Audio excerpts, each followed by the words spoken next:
기저 영성 공부에서 여러분을 만나보게 되는 무궁교회 박도영 목사 인사드립니다. 영성에 대해서 우리가 함께 살펴보고자 하는데 저희가 함께 주제로 삼고자 하는 것은 세상 속에서의 그리스도인에 대한 그런 주제를 가지고 시작을 해보려고 합니다. 우리가 영성하면 저는 먼저 내가 누구인가 라고 하는 그 정체성에서부터 우리가 시작을 해야 되지 않을까 그런 생각을 하게 되는데, 나는 누구인가, 나의 정체성에 있어서 가장 중요한 두 가지 단어가 있다라고 하면, 첫째로는 세상이라고 하는 단어를 우리가 생각할 수밖에 없고, 또 하나는 나는 그리스도인이다 라고 하는 그런 단어를 우리가 생각할 수 있습니다. 나는 그냥 세상인이다, 이것도 맞지 않죠. 나는 그리스도인이다, 이것도 사실은 완벽한 이야기는 아니라고 생각을 해요. 나는 세상 속에 있는 그리스도인이다 라고 하는 것이 우리의 진짜 진정한 영성의 정체성이 아닌가 그런 생각을 하게 됩니다. 그런데 여기서 문제가 되는 것이 바로 이 세상이라고 하는 이 단어예요. 여러분, 이 세상이라고 하는 것은 정말 우리가 예측할 수 없는 일들이 일어나는 것 아니겠어요? 세상에는 시련이 있고, 또 수많은 도전들이 있고, 아픔이 있고, 눈물이 있고, 또 고난이 있고, 예상치 못한 사건과 사고가 일어나는 것이 바로 이 세상이라고 하는 것인데, 우리가 신앙인으로 살아가는 것이다 라고 하는 거예요. 그러니까 고난 속에서 그리스도인으로 살아가는 것이고, 눈물 속에서 그리스도인으로 살아가는 것이고, 또 어려움을 당했지만 그래도 나는 그리스도인으로 살아가는 것, 바로 그것이 우리 그리스도인의 정체성, 또 진짜 영성의 길이 아닌가 그런 생각을 여러분에게 나누고 싶습니다. 여러분, 우리는 이 영성이라고 하는 것을 우리는 어디서 생각을 해야 한다라고요? 바로 세상이라고 하는 거죠. 우리는 수도원에서 살아가고 있는 존재가 아니에요. 우리는 수도타도 아니다라고 하는 거예요. 우리는 결혼을 해서 부부관계를 맺고, 또 자녀를 키우고, 또 자녀들이 어긋나기도 하고, 사춘기 고난을 겪기도 하고, 또 부모의 말에 불순종하기도 하고, 또 부부간에 어때요? 아침에 출근을 할 때 기쁨으로 출근을 하지만, 그러나 말 한마디 때문에 하루 종일 기분 상하고, 또 직장을 출근을 하긴 하지만은 사거리에서 또 신호등 때문에 이런저런, 바로 그런 것이 세상이죠. 그런 세상 속에서 우리가 그리스도인으로 살아가게 되는데, 우리들은 자녀를 양육하는 부분들이나 또 시부모의, 저도 목회 현장에 있다 보니까 지난주에도 저희 어느 집사님, 우리 권사님께서 갑자기 병원에 긴급으로 그렇게 들어가실 수밖에 없는 그런 상황이 벌어지게 된 거예요. 그 현장으로 누가 달려갑니까? 자식이 달려가야 되죠. 그런데 그는 누구예요? 바로 그리스도인이다 라고 하는 그런 이야기인 것입니다. 모든 성경에는 바로 이 현장이라고 하는 게 다 있어요.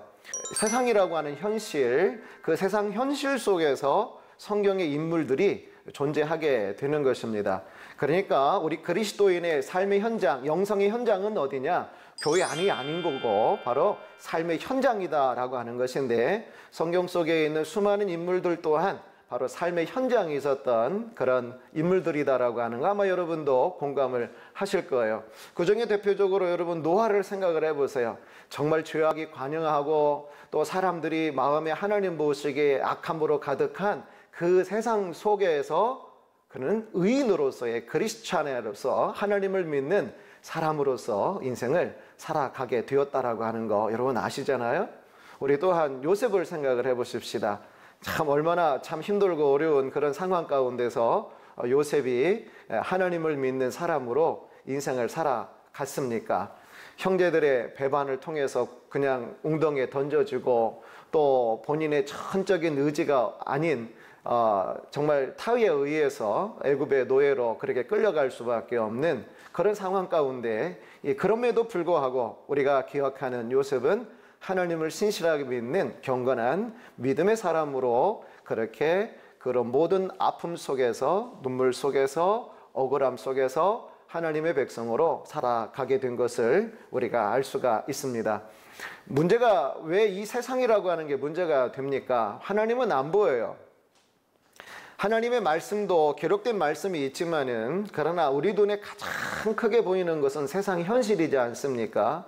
그 세상 현실 속에서 그것이 너무 피부로 와닿기 때문에 때로 우리가 그리스도인으로 우리가 신앙을 유지하면서 살아간다라고 하지만 이 현실이다라고 하는 이 상황이라고 하는 것은 우리 신앙생활의 가장 큰 변수 중에 하나가 아닌가 생각을 하게 됩니다. 그래서 우리는 세상 속에서 때로 갈등하고 우리가 신앙인이지만 우리가 하나님을 믿는다라고 하지만 우리가 하나님 살아계신 거 모르는 게 아니에요. 또 하나님이 우리를 사랑하신다라고 하는 거 우리가 모르는 게 아니에요. 그럼에도 불구하고 눈에 보이는 현실, 그 현실 속에서 우리는 방황하고 갈등을 하고 때로는 번민하고 때로는 어떻습니까? 목사이지만 제 마음속에서도 욕심과 탐심이 일어나기도 하고 또 때로는 누군가를 미워하는 마음도 일어나게 되고 알아요. 그런 거 그렇게 하면 안 된다라고 하는 거 알지만 세상 현실 속에서 우리들은 그러한 갈등과 번민을 가질 수밖에 없게 되는 거예요. 그러나 한편으로 어떻습니까? 그럼에도 불구하고 우리는 하나님의 신실하신 사랑을 믿고 십자가의 사랑을 믿고 또 하나님께서 우리를 얼마나 사랑하신다라고 하는 사실을 믿고 바로 그 믿음으로 세상 속에서 눈물 속에서도 우리가 신앙으로 살아가게 되는 것입니다. 바로 이것이 우리 진짜 영성 공부에서 우리 세상 속에서 우리 그리스도인으로 살아가는 우리의 실체가 아닌가 생각을 합니다. 한 가지 더 말씀드리고 싶은 것은 이렇게 이 문제가 되는 이 세상은 단순히 이게 간단하지가 않다라고 하는 이야기예요. 이 세상이라고 하는 것은 다분히 정치적이죠. 또 경제적이죠. 문화와 사회가 같이 공유될 수밖에 없는 그것이 믹서가 된 현장이 세상이다라고 하는 거예요. 또 한 가지는 뭐예요? 다분히 이 세상이라고 하는 것은 그러한 이 역사적인 현장이 있다라고 하는 그런 말씀입니다. 그 역사가 또 정치와 경제와 문화와 사상과 이런 모든 것이 어우러져 있는 나의 이 배경, 그 상황 속에서 우리가 그리스도인으로 살아간다라고 하는 것은 상당히 쉽지가 않습니다. 먼저 내 내면 안에는 또 한계가 있잖아요. 내 안의 본능, 또 육체적인 본능, 정신적인 본능, 또 삶의 여러 가지 욕구들이 내 안에 있죠. 또 내 개인적인 그런 약점과 또 한계와 연약함들이 있잖아요. 또 우리 가정 안에서 우리가 함께 사람을 맞대고 살아가는 우리의 파트너, 이 파트너에게도 한계가 있는 것입니다. 그 안에도 욕구가 있고 또 부족함이 있고 더 나아가서 우리를 이렇게 둘러싸고 있는 이 사회 주변 환경 자체는 다분히 우리 힘으로 어찌할 수 없는 우리의 의지만으로 되지 않는 더 큰 그러한 세력으로서 영향력을 우리 삶 가운데 미치고 있는 그런 것이다 라고 하는 이야기입니다. 그래서 어려워요.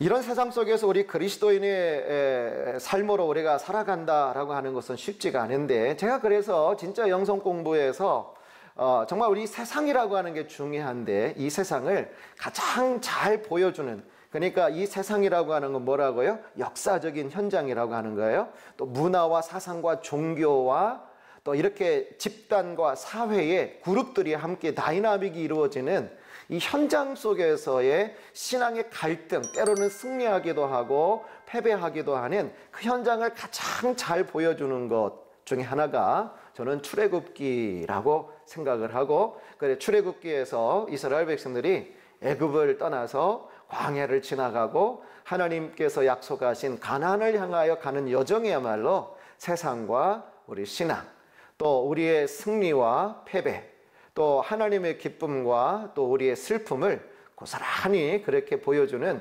현장이다라고 성경적인 그런 내용이다라고 생각을 해서 제가 그래서 여러분들과 함께 앞으로 진짜 영성 공부에 있어서 이 출애굽기를 중심해서 물론 시작은 서두에 이렇게 이 초반부에 우리 집중해서 물론 보겠습니다만은 출애굽기의 이 상황 가운데서 우리가 어떻게 진짜 세상 속에서의 그리스도인으로 삶을 자리 잡아 갈 것인가 함께 고민하고 또 함께 은혜를 나누는 그런 시간이 될 수 있기를 바랍니다. 먼저 여러분들과 함께 하나님의 말씀을 좀 나누고 싶습니다. 출애굽기 1장 8절에서 14절에 있는 말씀 제가 한번 여러분에게 함께 봉독해 드리겠습니다.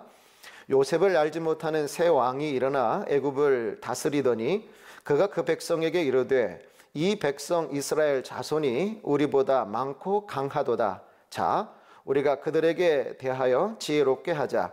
두렵건대 그들이 더 많게 되면 전쟁이 일어날 때에 우리 대적과 합하여 우리와 싸우고 이 땅에서 나갈까 하노라 하고 감독들을 그들 위에 세우고 그들에게 무거운 짐을 지워 괴롭게 하여 그들에게 바로를 위하여 국고성 비돔과 람셋을 건축하게 하니라.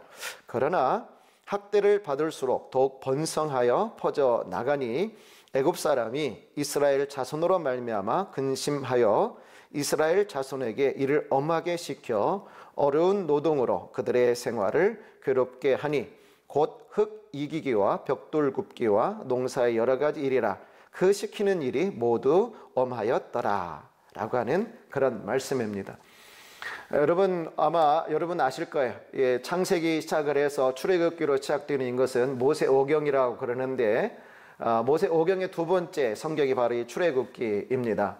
출애굽기는 족장들 인류의 역사가 어떻게 시작이 되었고 또 이 이스라엘 구원의 역사에 그 어떤 뿌리가 되는 족장들의 역사가 기록되어 있는 것이 창세기라고 하면 드디어 이제 하나님의 선민의 민족, 나라를 형성해 나가는 결정적인 출발점이 바로 이 출애굽기이죠. 이 출애굽기는 여러 부분으로 좀 나눌 수 있습니다만은 1장에서 14장까지는 어떻게 해서 이스라엘 민족이 태동하게 되었는지, 또 그들이 어떻게 애굽에서 떠나게 되었는지, 또 하나님께서 그들을 애굽에서 이끌어내어 구원을 또 해방과 자유를 주시기까지 어떠한 역사가 있었는지에 대한 이야기가 기록되어 있다라고 하면 15장부터 18장까지는 그들이 진짜 광야 생활을 해요. 근데 그 광야가 너무너무 만만치 않은 그런 상황이었다라고 하는 것이 우리가 알고 있는데, 홍해가 갈라지는 놀라운 사건 뒤에 3일 이내에 막 그들은 원망과 불평이 쏟아지게 되잖아요. 그래서 마실 물이 없어서 힘들고, 또 하나님께서 마라의 쓴물을 단물로 바꿔주시고, 또 그 이후에는 엘림의 하나님의 쉼과 또 안식을 허락해 주시고, 또 그 이후에 만나와 메추라기를 내려주신 사건, 또 르비딤이라고 하는 곳에서 반석에서 샘물을 터뜨려서 물을 제공해 주시는 사건, 그런 것이 바로 이 광야 속에서 이루어지게 되는데, 그 이후에 그들이 바로 드디어 하나님의 산 신의 산에 도착을 하게 되고, 거기서 하나님의 말씀, 율법, 또 십계명을 받고, 또 하나님께서 제작하라 말씀하시는 성막을 그들이 제작을 하게 되는 것이 출애굽기의 전체적인 내용이 되게 되는데, 오늘 우리가 읽은 이 방금 제가 소개한 이 말씀은 출애굽의 전 역사적인 배경 가운데서 이 이스라엘의 족장, 이 아브라함의 그 후손이 되는 이 야곱의 그 후손들이 이스라엘 백성이 애굽으로 내려가서 살게 되는데, 우리가 알고 있는 대로 먼저 그 애굽의 총리가 되었던 요셉에 의해서 그들이 이제 완전히 이주하게 되죠. 그리고 오늘 말씀은 이 야곱의 가문이 그 애굽 땅에서 정말 혹독한 그런 어려움을 겪었다라고 하는 것이 오늘 이 본문의 말씀인데, 여러분 혹시 보셨는지는 모르겠습니다만은 이 야곱의 후대가 이 애굽에서 겪은 이 처참한 현실은 바로 그들의 신앙의 상황이었다라고 하는 거예요. 그리고 이 상황 속에는 어떤 상황이 믹서가 된 거예요? 역사적인 상황, 문화와 종교와 그 통치자의 법과 또 명령, 또 이런 모든 것들이 함께 혼합되어서 이 이스라엘 백성들의 신앙의 배경을 형성을 하게 되고, 그 현장 속에서, 그 현실 속에서 그들은 어떻게 하나님을 믿는 사람, 또 그 현장 속에서, 그 현실 속에서 어떻게 하나님의 언약의 말씀이 성취되고 있는지를 보여주는 참 귀한 말씀이다라고 생각을 하게 됩니다. 이스라엘 백성들이 애굽으로, 또 야곱의 일행이 애굽으로 내려가게 된 것은 전적인 하나님의 역사였죠. 왜냐하면 아브라함 때 하나님께서 그의 후대가 애굽으로 내려가서 그래서 이방 땅에서 객이 되고 그들을 섬기게 되겠고 또 400년 동안 너의 자손을 괴롭게 할 것이다라고 하는 하나님의 예언의 말씀을 따라서 그렇게 사실은 우리가 볼 때는 인간의 야곱의 또 그 당시의 흉년과 이런 것들 때문에 그렇게 되어진 것으로 보이지만 사실은 그 이전에 훨씬 이전에 하나님의 언약의 말씀의 성취의 여정 속에서 하나님의 섭리죠. 그 섭리의 여정 속에서 그들이 바로 이 가나안 땅을 떠나서 애굽으로 내려가게 되었다라고 하는 그런 것입니다. 그러므로 우리는 우리의 영성 중에 가장 중요한 영성의 핵심이 있다라고 하면 바로 그것은 하나님이 섭리하신다, 하나님이 주관하신다, 또 하나님이 뜻하신 바가 있다라고 하는 이 신앙이 아닌가 생각을 합니다. 오늘도 여러분 우리는 세상 속에서 희노애락의 삶을 살아가게 되죠. 우리 인간이 결정을 하는 것 같고 또 세상 통치자가 이런 정책 저런 정책을 만들어내는 것 같고 또 이렇게 저렇게 사람이 주인이 되고 사람이 목적이 되어서 문화와 사회를 형성해서 나가는 것 같으지만은 사실은 눈에 보이지 않지만 누가 살아계셔요? 하나님이 살아계시는 것입니다. 누가 주관하십니까? 살아계신 하나님이 세상 모든 만물을 주관하고 계신 것입니다. 인간의 뜻이 앞서는 것 같고 인간의 뜻이 전면으로 내세워지는 것 같고 인간의 뜻이 모든 것을 결정하는 것 같지만은 그러나 하나님의 뜻이 반드시 인간의 문화와 사상과 역사와 결정 속에 하나님의 위대한 섭리하심이 있다라고 하는 것입니다. 바로 여러분 이것이 우리 신앙의 영성에 굉장히 중요한 포인트가 아닌가 생각을 하게 됩니다.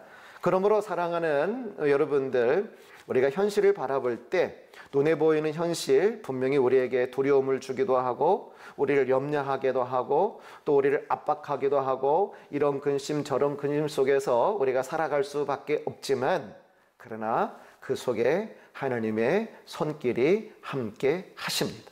바로 그 속에 하나님이 주관하고 계십니다. 믿음은 무엇이에요? 믿음은 바라는 것들의 실상이요 보이지 아니하는 것들의 증거다. 선진들이 이로써 증거를 얻었다.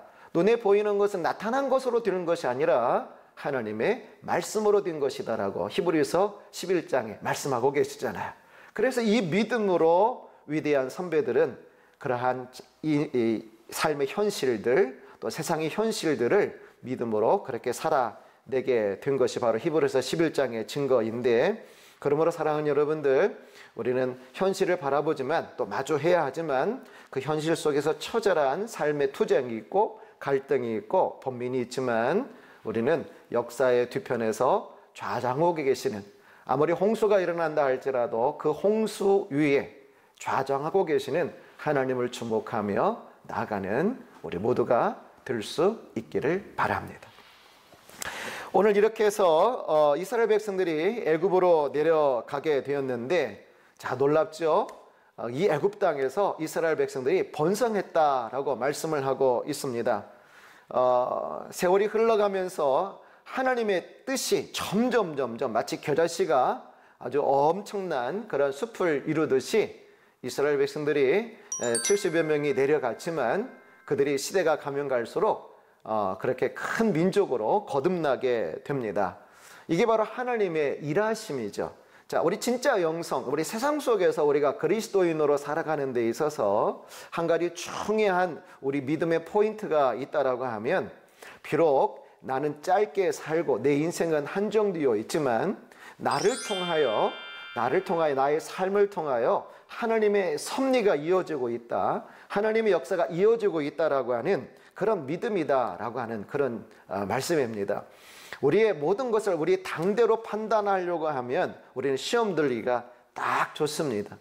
한 가지 여러분도 아시는 이야기를 좀 드리고 싶은데 눈에 보이는 현실로 모든 것을 속단하지 말고 그 이면의 역사를 섭리하시고 계시는 하나님을 주목해야 할 이유를 여러분의 한 가지 말씀드리고 싶은 이야기가 있습니다. 토마스 선교사님 이야기예요.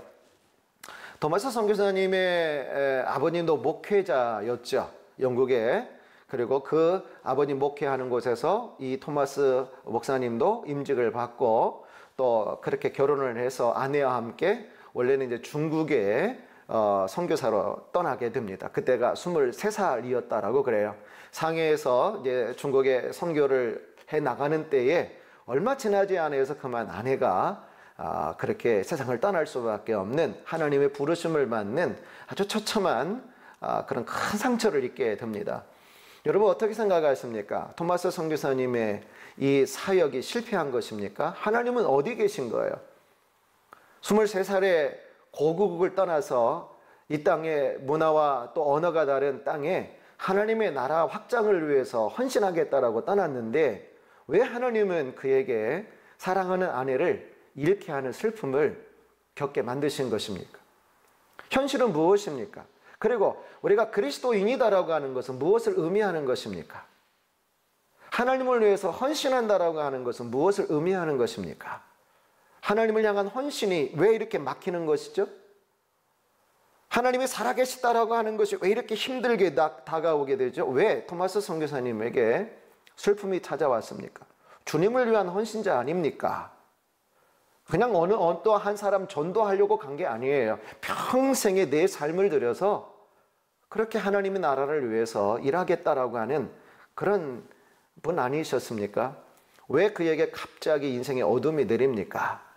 자, 우리는 눈에 보이는 것은 우리 눈에 띄는 것은 현실인데 그래서 우리 이면에 이 아픔 속에서 하나님은 토마스 선교사님을 어떻게 이끌어 가시느냐를 주목해야 된다라고 하는 거예요.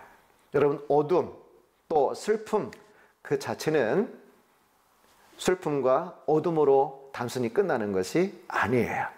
슬픔과 어둠은 하나님의 또 다른 말씀입니다. 슬픔과 어둠은 또 다른 하나님의 선하심이 있는 우리의 이성의 논리로 이야기할 수 없는 하나님의 긴 장구한 역사 속에서만 이해될 수 있는 우리의 지각을 초월하신 하나님의 선하신 지각 지혜 속에서 이해될 수 있는 영역인데 슬픔과 아픔, 눈물 이것은 하나님의 또 다른 인도하심이다라고 하는 거예요. 그리고 슬픔, 아픔, 눈물 그것은 하나님 나라의 거룩한 씨앗이 되게 되는 것입니다. 그는 이렇게 슬픔 가운데 있었을 때에 조선 이야기를 듣게 되죠. 그리고 너무 마음이 힘들으니까 조선으로 떠나는 배를 타고 잠깐 이렇게 조선 선교에 잠깐 눈을 들게 되어서 황해도 인근 섬들을 돌아다니면서 성경책을 나눠주고 또 선교를 해서 한 2개월 동안 있다가 다시금 돌아가는데 순간 이 토마스 선교사님 마음속에는 중국보다는 조선이라고 하는 나라가 더 마음으로 강하게 다가왔다라고 하는 거예요. 그리고 제너럴 셔먼호라고 하는 미국 상선이 조선으로 간다는 그런 이야기를 듣고 이제는 마음의 확정을 짓고 또 함께 거기에 승선을 해서 조선 땅으로 나가게 되는데 바로 그것이 하나님의 섭리였어요. 하나님의 주권이었고 하나님의 역사하심이었던 것이에요. 그를 조선 땅으로 이끌어간 것은 무엇이었습니까? 상심이었죠. 아픔이었죠. 눈물이었어요.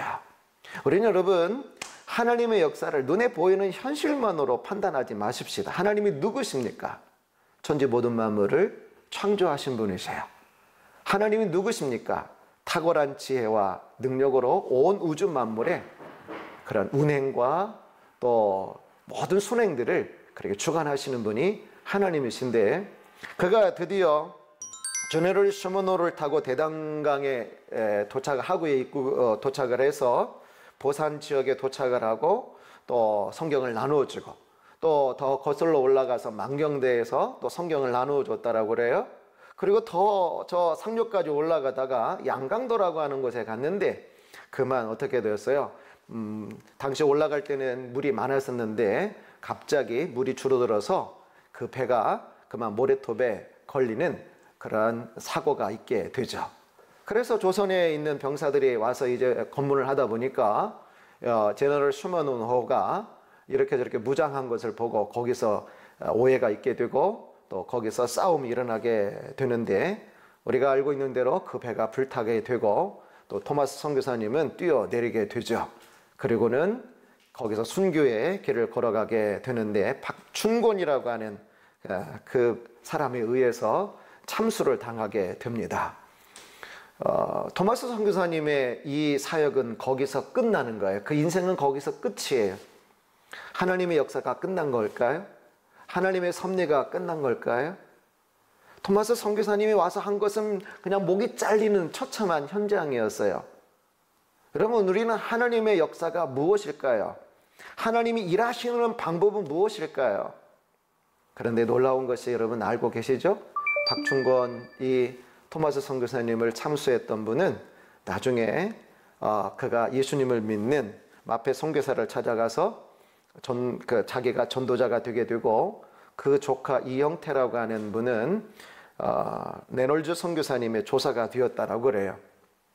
그리고 토마스 선교사님이 그렇게 순교하면서 전해줬던 성경을 받아든 사람 중에 한 사람이 박영식이라고 하는 분인데, 당시에는 종이가 부족했잖아요. 그러니까 그 한문 성경을 벽지로 써서 그렇게 방에다 발랐는데, 나중에 이 집을 최철양이라고 하는 분에게 팔아 넘기는데, 이 최철양은 그 집을 여관으로 주막으로 만들었어요.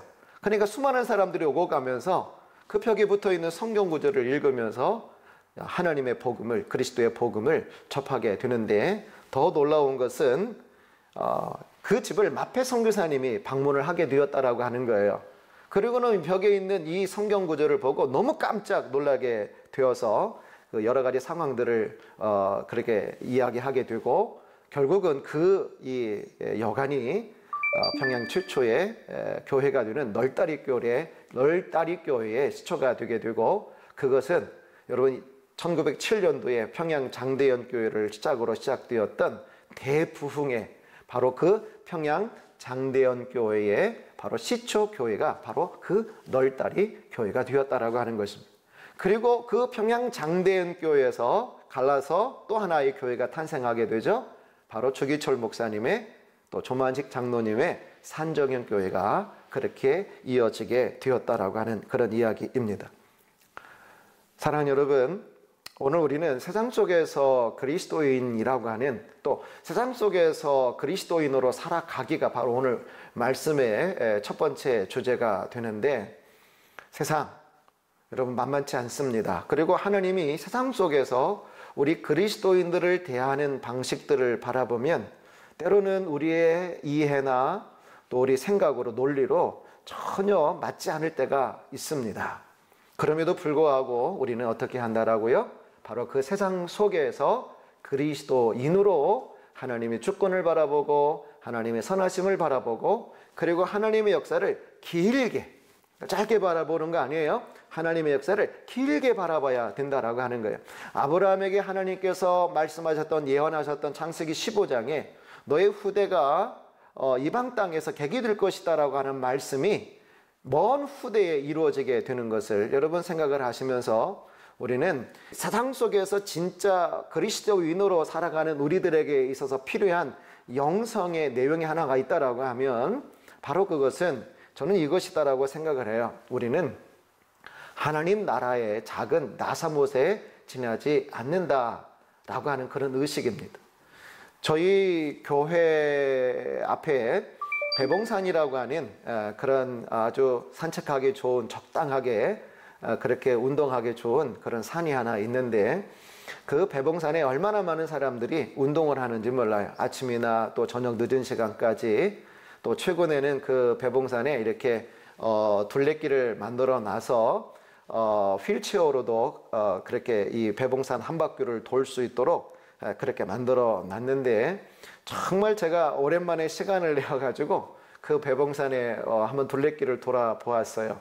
그런데 어느 한 코스를 지나오다 보니까, 물론 뭐 예전에도 그 나무들을 제가 바라보고 또 묵상도 하고 그랬습니다만은, 그러나 수많은 나무들이 이렇게 때로는 바위 위에 또 틈바구 위에서 자라나고 있는 그런 것도 보게 되고, 하여튼 제각각의 나무들이, 큰 나무, 작은 나무, 또 이렇게 기울어진 나무, 또 나무 수종도 많이 다릅니다. 이런 수종, 저런 수종의 나무가 어우러져서 배봉산을 형성하고 있더라고요. 사랑하는 여러분, 우리가 하나님 나라의 주인공은 아니에요. 하나님 나라를 이끌어 가시는 것은 하나님이시지 우리가 아니다라고 하는 거예요. 어느 분이 그런 얘기를 하시더라. 어느 목사님이 우리 그리스도인들의 이 우상 중에 하나가 무엇인가?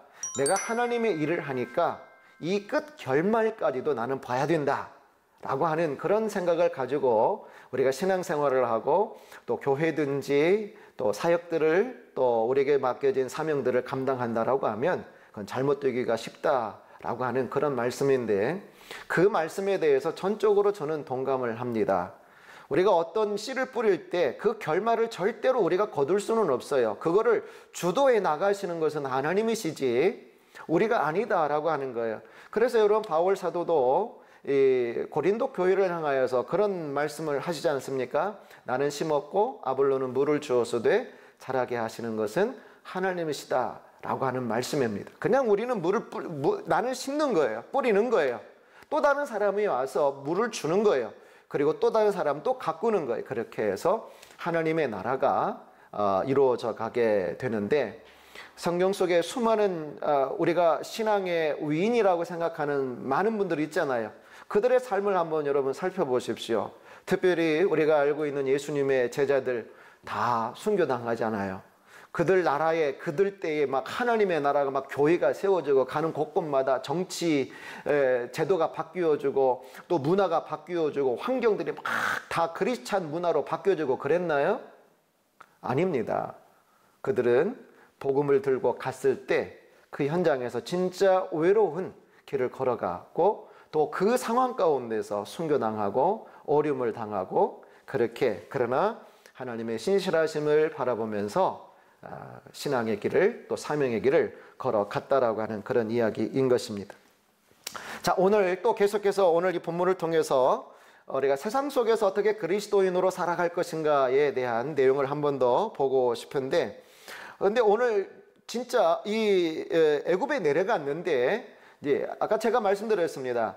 이 세상이라고 하는 것은 단순히 이게 단순하지 않다라고 하는 거예요. 수많은 정치의 격변과 역사적인 또 문화적인 종교적인 것들이 플러스가 되어 있는 아주 융합되어 있는 곳이 세상인데, 이 애굽에 내려가 있던 이 요셉의 후손들에게 정치적인 격변을 그들은 만나게 됩니다. 당시에 이 애굽은 요셉이 있을 때만 하더라도 그들은 이방 민족 출신이 애굽을 점령을 해서 그래서 그 민족을 다스렸어요. 그래서 이방 민족 출신들을 선대를 해주고 또 그들을 위한 정책들을 펼치는 여정 속에서 요셉도 발탁이 되어서 애굽의 총리가 되잖아요. 근데 오늘 성경을 보면 요셉을 알지 못하는 새 왕조가 일어나게 된 거예요. 오늘날로 얘기하면 왕조 하면 여러분 감이 안 올 수도 있겠는데 이렇게 생각하시면 됩니다. 고려 왕조가 무너지고 조선 왕조가 되었다. 여러분 아시죠? 고려 왕조가 무너질 때 그의 고려 왕조의 모든 기득권은 완전히 탄압의 대상이 되게 됩니다. 그 왕조는 완전히 몰살당하게 되죠. 또 같이 기득권을 누렸던 모든 사람들은 유배를 가고 참수를 당하고 그렇게 격변을 겪게 됩니다. 조금이라도 고려 왕조에 연결이 되어 있던 사람들은 견제를 받을 수밖에 없게 되죠.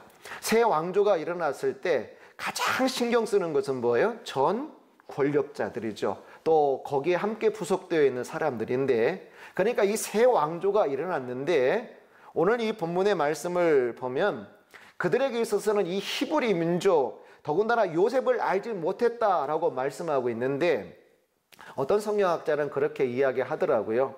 요셉을 알지 못한 것이 아니라 사실은 의도적으로 배척을 하고 또 거부를 했다라고 하는 거예요. 왜냐하면 이전 왕조 출신들이니까.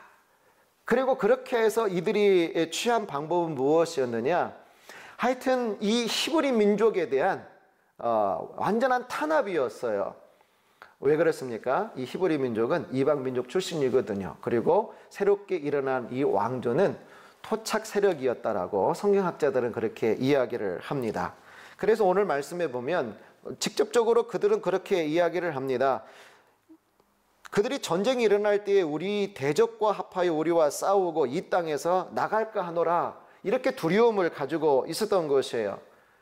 그들은 특별히 여러분 히브리 민족은 주둔지가 어디예요? 고센 지역이라고 하는 북방 지역이에요. 북방이라고 하는 것은 북방의 이민족이 침투하는 전략 요충지가 길목이거든요. 그러니까 만약에 히브리 민족이 다른 외부 세력과 결탁을 한다라고 하면 그것은 애굽 왕조에게 있어서는 치명적인 약점이 되는 것이고 두려움이 들 수밖에 없었어요. 전쟁이 일어난다라고 하면 만약에 히브리 민족이 그쪽으로 붙어서 합력한다라고 하면 이거는 어쩔 수 없는 큰 혼란에 빠질 수밖에 없다라고 판단을 했던 것 같아요. 그래서 어떻게든지 이 새 왕조는 이 히브리 민족을 탄압하기 시작을 하는데 그 방법이 무엇이었는가? 억누르고 못 살게 굴고 힘들게 하고 아주 그렇게 괴롭게 하는 것이었습니다. 그런데 놀라워요. 하나님께서는 이거를 미리 말씀을 해 주셨어요. 창세기 15장에 아까 전에 말씀드린 것처럼 너의 자손이 이방 땅에서 개기될 것이고 또 400년 동안 그들을 섬길 것이다 라고 말씀하셨던 그 말씀이 그대로 이루어진 것을 알 수가 있습니다. 그래서 어떻게 해요? 이 새 왕조는 이 이스라엘 백성들을 향하여서 강제 동원을 시키죠. 강제 노역을 시키는 것. 우리가 보면 애굽을 이집트를 바라보면 거기에 스핑크스나 피라미드를 보게 되는데 그 모든 이 토목공사에 이스라엘 백성들이 동원이 되고 또 오늘 성경에 보면 이 국고성이라고 하는 이것이 나오는데 이 국고성이라고 하는 것은 병창기지 역할을 합니다. 그러니까 이 군사 조직에 있어서 나라를 안정하기 위해서는 곳곳에 군사 기지들을 세워서 변방의 의적들을 향하여서 방비를 해야 되지 않겠어요? 그렇게 해서 그런 국고성을 세우는데 이 히브리 민족들을 동원시키는 것입니다. 그러니까 이 히브리 민족을 어떻게든지 번성하지 못하도록 그렇게 이 억압 정책을 펼쳐나가게 되는데 놀라운 것이 있어요. 그렇게 억압하면 억압할수록 오늘 성경을 보니까 히브리 백성들은 번성하고 또 번성하고 또 번성했다라고 말씀을 하고 있습니다. 여러분 놀랍지 않아요? 어떻게 억압을 하는데 그렇게 번성할 수 있습니까? 바로 여기에 우리 하나님의 섭리가 있다라고 하는 것입니다. 하나님의 뜻은 우리가 생각할 수 없습니다. 안 되는 것 같은데 되게 만드시는 것이 하나님이십니다. 할 수 없을 것 같은데 이거는 가능성이 제로라 생각할 수 있지만 그러나 하나님이 뒤에서 역사하시면 되는 것입니다. 바로 이것이 우리 신앙의 영성이죠. 거룩한 영성, 어떤 우리 신앙에 힘들고 어려울수록 오히려 이스라엘 백성들은 불같이 오늘 말씀해 보면 마치 막 물고기가 막 물반 고기 반 막 그렇게 우글거리듯이 이스라엘 백성들이 막 번성했다라고 하는 그런 표현이 오늘 성경 속에 사실은 기록되어 있습니다. 힘들고 어려운데 일은 너무너무 고되는데 성경에 보면 그러나 학대 받으면 받을수록 더 번성을 하니까 얼마나 여러분 이 애굽의 이 왕이 두려운 마음으로 이들을 더 탄압할 수밖에 없었다라고 하는 그런 이야기입니다. 사랑하는 여러분, 하나님이 일하시는 것은 밝은 대낮에만 하나님이 일하시는 것이 절대로 아니에요. 여러분의 인생 가운데 좋은 일들이 생기고 또 뜻대로 모든 것들이 잘 되어져 갈 때만 하나님의 은혜가 있는 것이 아닙니다. 하나님은 우리에게 힘들고 어려운 그 현장 속에서 사실은 하나님이 당신의 일들을 이루시고 하나님의 언약의 말씀이 이루시는 경우가 훨씬 더 많다라고 하는 거예요. 내가 내 인생에 잘 술술 무언가 잘 풀려나가면 우리는 이렇게 고백하죠. 하나님의 은혜입니다. 그래요. 그러나 내 뜻이 막히고 뭔가 일이 꼬이고 뭔가 뭐 외부적인 상황이든지 삶에 막 스트레스로 막 다가오고 그러면 우리는 이렇게 고백하죠. 하나님 왜 이러십니까? 하나님 왜 꼭 이래야만 됩니까? 라고 그렇게 이야기할 수밖에 없죠. 그게 우리의 어떤 현실 속에서 우리의 본 모습이 아닌가 생각합니다만은 핵심이 무엇입니까?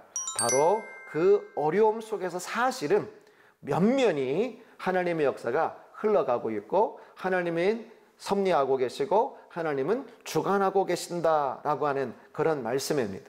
가장 어둠 속에서 우리가 볼 때는 어둠이지만 그러나 하나님에게 있어서는 어둠이 아닌 거예요.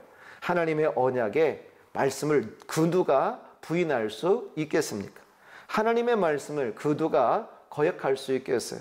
하나님의 말씀은 역사의 씨앗이에요. 하나님의 말씀은 역사의 능력인 거예요.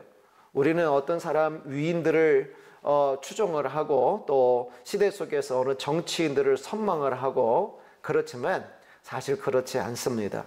하나님이 이 세상을 주관하고 계시고 때로 우리가 원하는 방향으로 하나님이 하나님의 역사를 펼쳐 나가시기도 하시지만 때로는 우리의 기대나 우리 생각과는 정반대의 일들을 통해서도 하나님이 그 속에서 우리의 눈물 속에서 아픔 속에서 하나님은 역사하신다라고 하는 믿음이 있어야 될 줄로 믿습니다.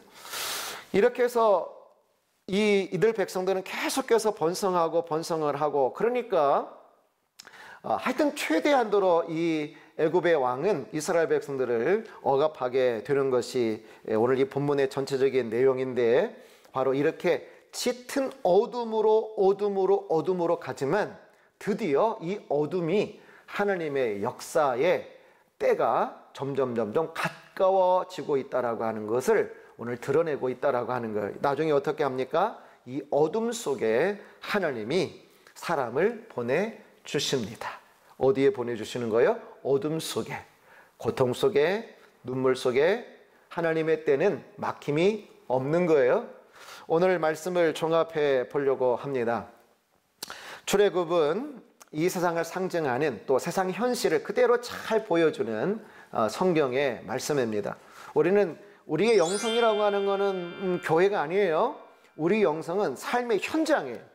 그냥 자녀 양육, 또 시부모님 섬기고 친부모님 섬기고 또 부부간에 때로는 갈등도 있고 마음에 안 맞기도 하고 때로는 직장에서 여러 가지 어려움을 겪기도 하고 또 자녀가 집에 취직을 해야 하는데 취직을 하지 못하고 방에서 그냥 자기 방에서 나오지도 않고 이런 모든 현실 속에서 우리가 그리스도인으로 살아가게 되는데 우리 이 세상이라고 하는 것은 그러기 때문에 만만치가 않습니다. 때로 이 세상이라고 하는 것은 우리의 사명의 현장이죠. 나가서 사랑하고 복음을 증거하고 그렇지만 때로 이 세상의 현장이라고 하는 것은 우리들의 신앙의 실현의 현장이 되기 때문에 세상 속에서 그리스도인으로 살아가는 거 쉽지가 않습니다. 마치 오늘 이 본문의 말씀처럼 요셉을 알지 못하는 새 왕이 일어나는 것처럼 그리고 또 그들에게 이 히브리 백성들에게 이런저런 중압감과 또 무거운 고역을 통하여 그들의 삶을 힘들게 하고 어렵게 하는 것들처럼 이 세상은 우리 그리스도인들에게 쉽지가 않다라고 하는 거예요. 그래서 여러분 한 가지 여러분 꼭 기억해야 할 주님의 말씀이 있어요. 요한복음 15장에 있는 말씀인데 세상이 너희를 미워하며 또 미워하면 너희보다 나를 미워하는 것인 줄 알아야 된다라고. 너희가 세상에 속하였다라고 하면 세상이 자기 것을 사랑할 것이지만 너희가 세상에 속한 자가 아니고 도리어 내가 너희를 세상에서 택하였기 때문에 세상이 너희를 미워하는 것이다라고 우리 예수님께서도 이렇게 말씀을 해 주셨습니다. 프리먼이라고 하는 분의 이야기 하나 하고 오늘 말씀 마무리 지으려고 하는데 이분이 이런 얘기를 해서 이분은 여행가이면서도 비평가인데 그런데 이분이 이런 얘기를 하더라고요. 여행을 할 때는 여행하고 있는 국가가 너에게 편의를 제공하기 위해 설계된 것이 아니라는 점을 기억하십시오. 그 나라는 자국민들이 편안하게 살도록 설계되었습니다. 이런 거예요. 곰곰이 생각을 해보세요. 이 나라의 국가 시스템이 그리고 이 나라의 경제 시스템이 이 나라의 교육 시스템이 우리 교회에게 친교회적으로 또 친성도 중심적으로 그렇게 운영되나요? 그렇지 않습니다. 이 세상에는 절대로 경제 시스템 또 정치 시스템 문화 환경 모든 부분들에 있어서 우리 신앙인들을 위한 시스템은 아니다라고 하는 것입니다. 사회가 추구하는 가치나 문화도 마찬가지예요.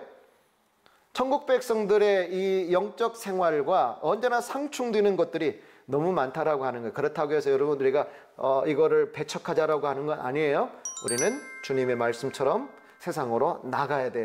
또 세상을 사랑해야 돼요. 그러나 그런 상황 가운데서 영성의 가장 핵심이 뭐라고요? 내가 누구이냐? 나는 세상 속에서 그리스도인이다. 사랑하는 여러분, 우리는 세상 속의 그리스도인입니다.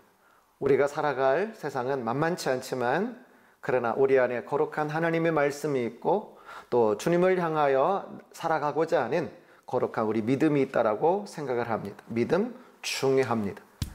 우리가 세상을 살아갈 때 힘들고 어렵지만 우리는 그리스도인임, 세상 속에서 하나님의 사랑과 향기를 드러내는 그리스도인으로서 우리 모두 승리할 수 있기를 바랍니다. 감사합니다.